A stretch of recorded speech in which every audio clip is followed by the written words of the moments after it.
Siguiendo con nuestro tema, vamos a ver ahora las distribuciones de tamaño de mis materiales o de mis agregados. ¿De qué tamaño son las partículas de estos agregados? Entonces, como les decía, como les contaba, los agregados son producto de todos los procesos físicos y químicos que trituran las rocas de origen de la corteza terrestre.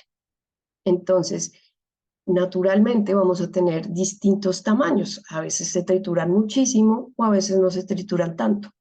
Por ende, vamos a clasificar el suelo según el tamaño de estas partículas. Tenemos entonces, por ejemplo, las gravas, cuyos diámetros de partículas, que podemos ver en esta imagen aquí, son de 4.75 milímetros y 75 milímetros. Están en estos rangos. Tenemos las arenas, que pueden estar entre los 4,75 milímetros a 0,75 milímetros. Y después entramos a este mundo en donde el ojo humano le cuesta ver las partículas porque ya vienen siendo muy, muy pequeñas. Entonces tenemos los limos que pueden estar en tamaños desde 0,75 milímetros a 0,002 milímetros. O sea, ya el ojo humano ya no alcanza a distinguir cada puntito. Y tenemos las arcillas, que ya son menor a 0,002. En el mundo de las arcillas ya vamos a tener otras condiciones que ya su resistencia depende de los enlaces químicos y los enlaces iónicos que se dan entre sus partículas que generan la cohesión. Pero ese es otro tema de, digámoslo así, ya muy de geotécnica. En este momento vamos a concentrarnos en la parte de los agregados, de los medio granulares, es decir, de este medio en el que nosotros, el ojo humano, puede ver las partículas. Entonces, como vamos a ver aquí en este esquemita, estos agregados o la manera en que nosotros en ingeniería vamos a definir qué agregados nos sirven y qué agregados no, y vamos a empezar a clasificar esa masa de suelo con diferentes tamaños, es por medio de un análisis de tamaños que se llama granulometría. Entonces, aquí, por ejemplo, tenemos estas fracciones de grava y estas gravas, entonces las pasamos por un colador que se llama tamiz y vamos, que tiene cierta apertura de diámetro y me va a retener las partículas que son más grandes que las otras. Y así sucesivamente. Voy a pasarlo por otro colador metálico que tiene otro diámetro y me va a retener las partículas más pequeñas. ¿De dónde provienen digamos, estos agregados que yo utilizo en construcción? Como les contaba, en la corteza terrestre nosotros tenemos formaciones rocosas. Para los agregados yo necesito cierto tipo de propiedades. Entonces, un ejemplo o una manera de obtenerlos es por medio de canteras. Entonces, si ustedes van por la vía, cuando ustedes se van para Girardot, en esa vía cuando uno sale, por ejemplo, de Mosquera o de Soacha, ustedes ven estas canteras donde están estos equipos que van triturando. Entonces aquí, por ejemplo, tenemos un equipo que lo que hace es, con un punzón, va, digámoslo así, golpeando la montaña y el otro recibe la roca y la va triturando. Este es uno de los ejemplos de cómo se obtiene. Entonces acá la roca que este tritura, este la recibe y este la sigue triturando. Otra manera es por medio de explosivos también. Entonces lo que pasa es que cogen la roca, ponen explosivos controlados y la trituran también. ¿Por qué? Porque trituran los agregados. Como les contaba, no cualquier agregado es óptimo para nuestras mezclas. Por ejemplo, cuando les contaba que la roca puede ser por medio de transporte, este tipo de formaciones forman rocas canto de río. ¿Por qué? Y es porque cuando la roca va por el río se transporta y se transporta y se transporta y está rueda, rueda, rueda, rueda, rueda.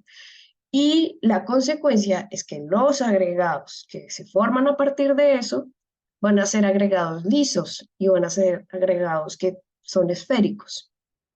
Entonces, este tipo de agregados no son apropiados para mezcla. Nosotros para la mezcla estamos buscando agregados angulares. ¿Por qué? Porque estamos buscando la fricción entre las partículas de los agregados. Y si nosotros tenemos agregados redondos, pues es como si ustedes metieran esferas en un vasito. Si yo meto esferas en un vasito, las partículas entre ellas se van a ir deslizando, ¿cierto? Va a haber una menor adherencia entre ellas y por lo tanto del material que yo agregue a mi mezcla. Entonces es ideal un material que sea más angular. Este tipo de forma y textura superficial de los agregados se puede medir por medio de la esfericidad. Entonces, si tiene eso se relaciona con su largo y con su ancho, y también se puede medir por medio de si es angular o si es redondo. Entonces, lo que más nos funciona es que sea muy angular y y estos de que son, digamos, redondos, puede que estos no nos sirven. Entonces, para los agregados, lo ideal es que sean angulares. Bueno, una vez que ya el material ha sido triturado de las canteras y ya tengo mis materiales, ya los exploté, fui a la cantera, los trituré por medio de las máquinas o por medio de explosivos y voy a transportarlos a sitios de separación y acopio, que son especializados para este tipo de materiales. En estos sitios de acopio, lo que hacen inicialmente es que separan por tamaños o digamos que a grandes rasgos de por tamaños por medio de unos tamices, por medio de unos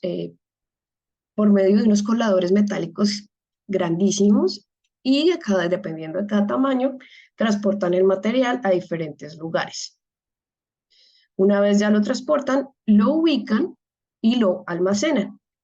Entonces, ¿cómo van almacenando, digamos, estos agregados? Los almacenan en filas, así, en pirámides, y el material se encuentra completamente seco y como va a quedarse, digamos, intacto, va a ser por medio del ángulo de reposo, es decir, el ángulo de fricción interna de las partículas que se materializa a nivel macro, a nivel de toda la masa, por medio del ángulo de reposo. Esta ubicación y almacenamiento, lo que se debe hacer es taparlas con este tipo de techos para que precisamente no las afecte todos los procesos externos climáticos, como la lluvia, grandes vientos, granizo. Entonces, una vez el material ya está almacenado, ustedes en la obra, cualquier obra que sea, van a necesitar saber qué material igual les va a llegar, qué propiedades tiene ese material. Y para saber esto, para clasificar esta distribución de tamaños que hay en el material, qué tantas gravas tengo, qué tantas arenas tengo, voy a hacer un ensayo que se llama granulometría. Entonces, este ensayo y este tipo de parámetro es la caracterización de una muestra de agregados secos por cantidad y tamaños. ¿Cómo se realiza? Como les contaba, existen estos coladores metálicos con diferentes aperturas que se llaman tamiz. Entonces, como vemos en la imagen, este tamiz va a tener una apertura que representa el tamaño de diámetro de mis partículas. Como vemos, un agregado puede presentarse como unas gravas, como unas arenas o como unos limos. Y estos tamices me van a ayudar para separar mi material. Entonces, si yo tengo una mezcla polidispersa, es decir, de distintos tamaños, tengo el diámetro 1, el diámetro 2, el diámetro 3, el diámetro 4 y el diámetro 5. Cada tamiz va a tener distintos diámetros y va a tener los diámetros de mayores o iguales a los diámetros en mi mezcla. Y entonces, la granulometría se va a expresar como el porcentaje de material granular seco de cada tamaño con respecto al peso total del material disponible. Es decir, yo con la granulometría voy a poder saber qué tanto porcentaje de gravas tengo, qué tanto porcentaje de arenas tengo y qué tanto porcentaje de limos. Y entonces es por eso que los tamaños de tamices están diseñados a nivel mundial con ciertos diámetros. Tenemos entonces, ustedes van a encontrar que se pueden denominar por medio del sistema inglés o por medio del sistema internacional con las unidades internacionales. Entonces, por ejemplo, el agregado grueso, yo lo voy a determinar por medio de estas series de tamaños, que en sistema inglés, si yo digo, es un tamaño 3/8, para nosotros el sistema internacional va a ser de 9.5 milímetros. Y asimismo, si yo tengo unas arenas, entonces yo digo, listo, voy a clasificarlas con mi tamiz número 4, que para nosotros son tamaños de partículas de diámetros de 4,76 milímetros. Todavía para lo humano lo puede distinguir. Entonces, si es mayor, como les contaba, a 4,76 milímetros, yo digo que tengo gravas, que son piedras. Son las piedras que yo veo claramente, digamos, cuando ustedes están en un camino y ven un acopio de piedritas, esos son gravas. De 4,76 a 0,074, yo voy a decir que tengo arenas y arenas finas. Entonces, por ejemplo, el agregado fino puede ser las arenas gruesas, que están entre 2 a 4,76 milímetros. Pueden ser arena media o puede ser arena fina. Las arenas también, como las distinguimos, puede ser la arena de la playa, pueden ser arenas de río, pueden ser arenas de distintos lugares. Pero siempre y cuando en construcción, siempre se prefieren las arenas angulares. Es decir, que preferiblemente sea arena de cantera. Entonces, dependiendo de digamos que de los tamaños, como les cuento acá, pueden ser agregados gruesos o agregados finos. Entonces, ustedes van a ver que cuando van a estar diseñando la subrasante de una vía, es decir, las capas de una vía, ustedes van a saber que, listo, yo necesito en mi subbase agregado grueso, es decir, partículas más grandes. ¿Y qué quiere decir este tipo de agregado grueso? Bueno, que son materiales retenidos en el número 4, o sea, son materiales que no pasan más del tamiz número 4, que sus partículas son mayores a 4,75 milímetros.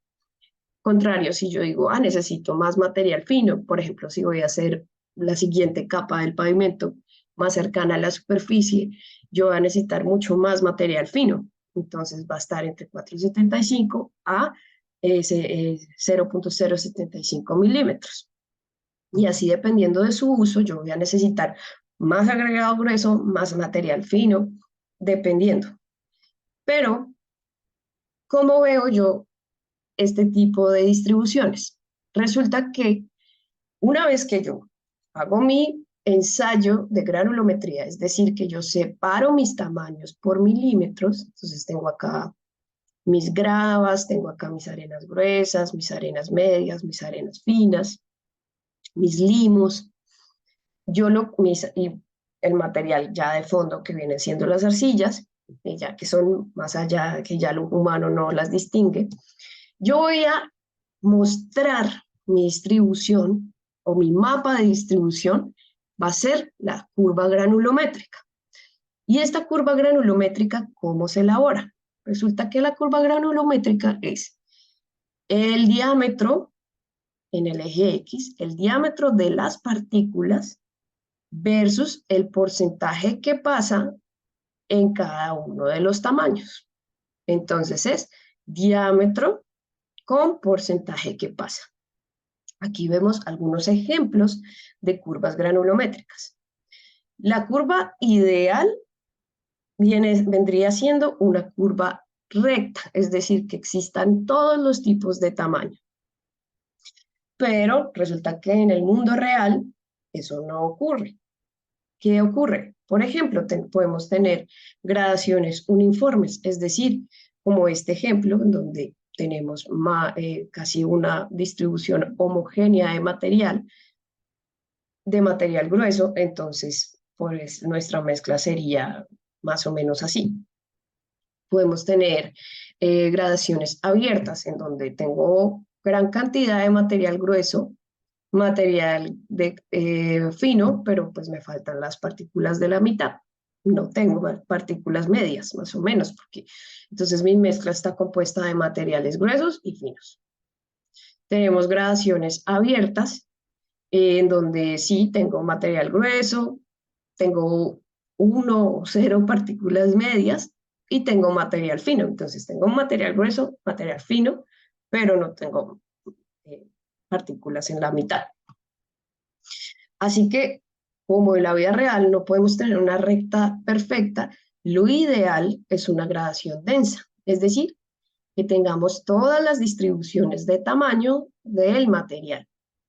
Entonces, el ejemplo va a ser esta gradación, en donde tenemos material con, o sea, porcentaje de partículas gruesas, medias, un poquito más pequeñas y material de arenas finas. Esta es lo ideal. ¿Por qué es lo ideal? Porque, como veíamos en la mampostería, lo ideal es que nuestra mezcla tenga todas las distribuciones de tamaño, de manera que los espacios entre las partículas más grandes se llenen con partículas más pequeñas. ¿Esto qué va a hacer? Primero, que haya una mayor y mejor distribución de esfuerzos entre los granos y los elementos del material. Y además de eso, en términos económicos, yo voy a gastar menos mezcla que si tuviera una granulometría uniforme o una granulometría abierta, ¿cierto? ¿Por qué? Además, en términos económicos, ¿por qué? Porque en obra ustedes van a ver que los agregados generalmente es lo que menos cuesta. El concreto es lo que más cuesta. Entonces, si yo voy a tener que utilizar mucho más concreto para que me dé mi resistencia, pues es mejor tener una muy buena granulometría. Además que en capas que son netamente granulares, cuando estoy mejorando un suelo o cuando estoy haciendo una capa estructural de un pavimento, lo mejor que voy a hacer, o sea, mi mejor escenario siempre es tener una mezcla densa. ¿Y cómo medimos este tipo de densidades en una mezcla de agregados? Resulta que tenemos un factor que podemos decir relación de empaquetamiento. Entonces, cuando tenemos digamos, un arreglo de material granular, vamos a tener que esta relación es el volumen de sólidos sobre el volumen total. Digamos que una relación entonces de empaquetamiento ideal sería cercana a 1, que por ejemplo es que tenemos este acopio de cajas y vemos que no hay ningún espacio entre las cajas, ¿cierto? Entonces ahí voy a decir que tengo una relación de empaquetamiento cercana a 1. Pero, por ejemplo, si tengo una distribución de partículas uniformes como estas naranjas, aquí es imposible que se llenen todos los espacios, porque es que no hay material más pequeñito que me llene los espacios, entonces va a ser por ahí. La mejor que puedo conseguir es esta distribución y va a ser una relación de 0,74. Es por eso que cuando yo tenga mezclas, tengo que escoger diferentes tamaños para que se llenen mis huequitos entre los materiales más grandes. Aquí les dejo este video, es un video recomendado donde ustedes pueden ver cómo cambia la densidad de un material cuando mezclo los distintos tamaños y cuando está bien gradada y mal gradada mi muestra, es decir, cuando tiene diferentes distribuciones. Entonces, en conclusión con este tipo de granulometrías, es que yo siempre voy a buscar una mezcla bien gradada. ¿Por qué? Porque voy a tener la mejor densidad y voy a tener la mejor gradación de tamaños. Y asimismo, los agregados que yo voy a encontrar, que voy a buscar, tienen que ser angulares, tienen más angulares que redondos. Entonces acá les dejo otro video recomendado en donde ven la diferencia de que debes tener unas partículas alargadas, otras redondeadas de distintos tamaños. Entonces, como les contaba, los agregados se utilizan para diferentes mezclas en los materiales. Entonces pueden ser para concretos, para asfaltos, para bases, subbases de pavimentos. Por ende, no se puede utilizar cualquier granulometría, es decir, no se puede utilizar cualquier distribución de tamaño. No puedo decir como, ay, tengo esta mezcla uniforme, de pronto me sirve para mi concreto. No, como hemos visto a lo largo del curso, todas las entidades tienen diferentes reglas o diferentes especificaciones para mis granulometrías. Agencias como Invías, IDU o los departamentos exteriores en cualquier país tienen unas curvas granulométricas definidas o unas franjas.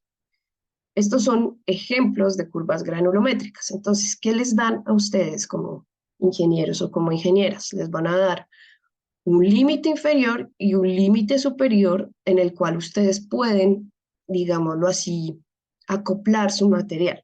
Entonces, su material tiene que encontrarse entre estas dos franjas, el límite inferior y el límite superior. Entonces, su diseño, su gradación debe estar aquí, encontrarse aquí. ¿Por qué? Porque esto me asegura que la distribución de tamaños de las partículas cumpla con lo que yo necesito. Si yo estoy diciendo que necesito cierta densidad, por más que yo la compacte y tengo una distribución uniforme, yo no la voy a conseguir. Por ende, yo necesito tener una gradación que se encuentre en los límites de que me dicen las entidades, ¿cierto? Si no, pues el material no me va a cumplir. Entonces, siguiendo con nuestro tema, estas granulometrías van a tener unos factores, o de estas granulometrías podemos conseguir o ver propiedades de mi material. Entonces, estas propiedades o parámetros van a ser puntos que me definan temas de mi diseño. Uno de estos es el tamaño máximo de mi material y aplica para agregados gruesos. ¿A qué se refiere este tamaño máximo? Es la apertura del menor tamiz que permite el 100% de la muestra. ¿Qué quiere decir esto? Por ejemplo, yo tengo una muestra y voy a hacerle la granulometría. Aquí tenemos un tamiz de un diámetro, otro diámetro, otro diámetro y otro diámetro. Entonces, en este tamiz va a pasar el 100% de mi muestra.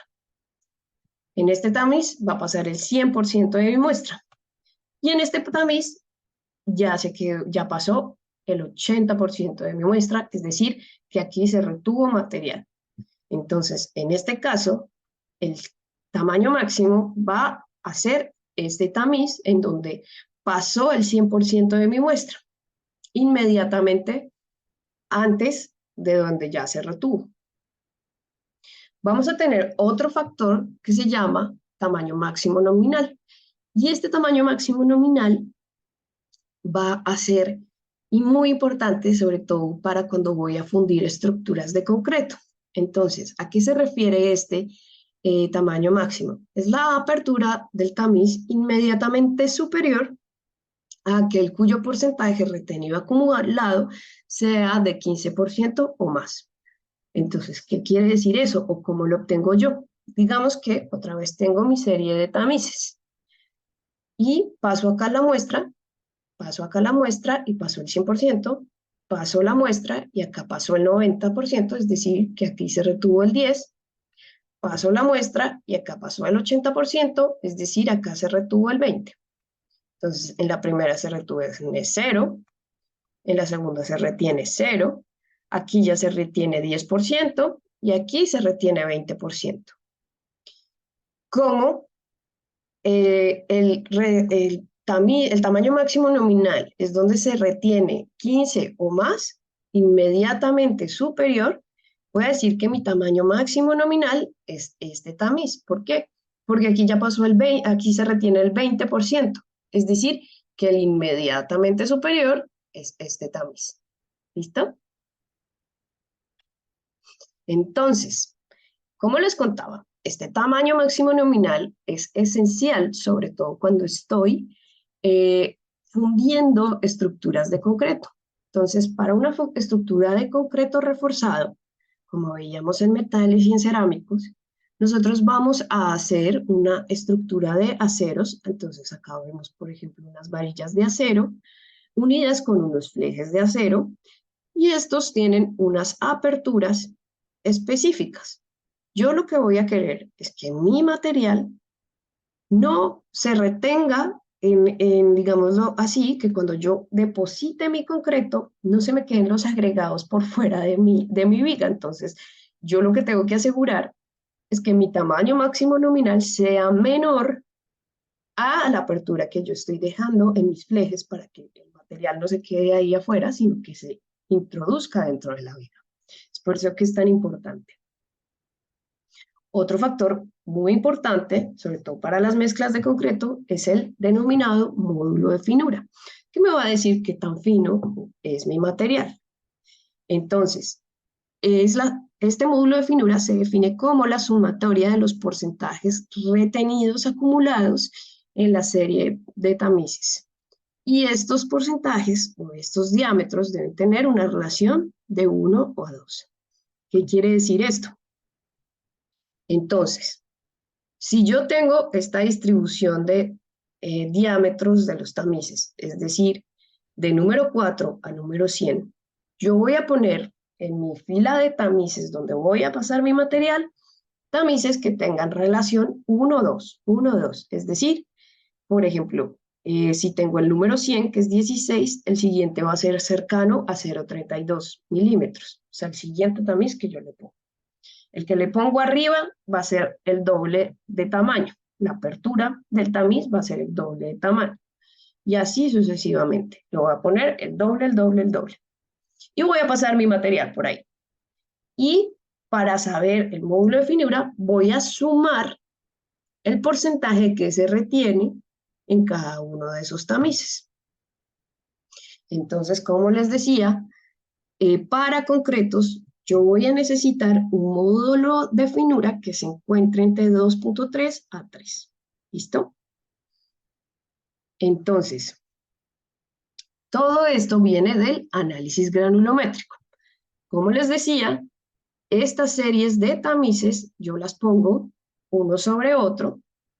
Yo, por ejemplo, vamos a hacer este ejemplo que sea, tengo un material que me llegó a la obra, aquí este material con diferentes porcentajes de tamaño, y yo paso este material por una serie de tamices. Entonces, aquí se me retuvo este pedazo, digamos esta porción de mi mezcla, aquí se me retiene esta porción, y así sucesivamente se me voy clasificando el material y voy también consignando cuánto se me retiene en cada tamiz, cuánto pasa, y con eso elaboro mi curva granulométrica.